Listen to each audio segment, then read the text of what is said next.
আমি দেখেছিলাম। আমি প্রথম গিয়েছিলাম হচ্ছে গিয়ে কলাতলি বিচ।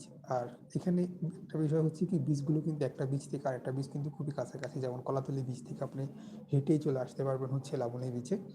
আবার আর এরপরে কিন্তু আপনি চাইলে কিন্তু সুগন্ধা বিচও যেতে পারেন। So Kolatoli beach, Laboni beach আর হচ্ছে সুগন্ধা বিচ, এই ৩ টা বিচই কিন্তু একেবারে কাছাকাছি, হাঁটা পথের দূরত্ব। আর এখানে কিন্তু একটা অ্যাকুয়ারিয়াম রয়েছে ঠিক লাবণী বিচের পাশে। সো ওই পাশটাতে আপনারা যদি যান তাহলে কিন্তু আপনারা অ্যাকুয়ারিয়াম থেকেও ঘুরে আসতে পারেন। আর এটা কিন্তু কি? অনেক হ্যাঁ, এটা কিন্তু অনেক বড় একটা অ্যাকুয়ারিয়াম, বুঝি না মাছের কথা। অ্যাকুয়ারিয়াম। তো বুঝতেই পারছেন। আর হচ্ছে গিয়ে যদি আপনারা প্রথমবারের মতো যান, আমি বলবো যে শুধুমাত্র যে আপনারা বিচ থেকে ঘুরে আসবেন। হাঁসের ডিম আনবো না মুরগির ডিম?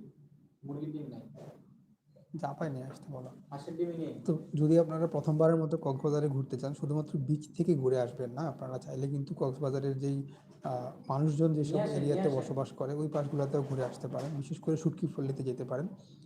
খুবই সুন্দর ছিল জায়গাটা। এটা নিয়ে আমার আসলে ভিডিও তৈরি করা রয়েছে, আপনারা চাইলে আমার চ্যানেলে গিয়ে আমার সেই ভিডিওগুলো দেখতে পারেন। তো শুটকিপল্লী থেকে আসলে ঘুরে এসে আমি আবার চলে গিয়েছিলাম হচ্ছে বিকেলের দিকে হচ্ছে গিয়ে আমি ঘুরে দেখেছিলাম হচ্ছে এখানে খুব সুন্দর একটা পাহাড় ছিল।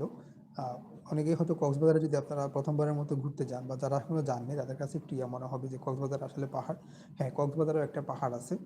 সো কক্সবাজারের ওখানে কিন্তু পাহাড় এবং সমুদ্র দুইটাই যদি আপনি একসাথে উপভোগ করতে চান তাহলে সেই ব্যবস্থাও রয়েছে। আর এটা হচ্ছে গিয়ে মূলত আপনারা যখন মেরিন ড্রাইভ রোড দিয়ে যাবেন তখনই কিন্তু সেই পাহাড়ের সৌন্দর্যটা আপনারা দেখতে পাবেন।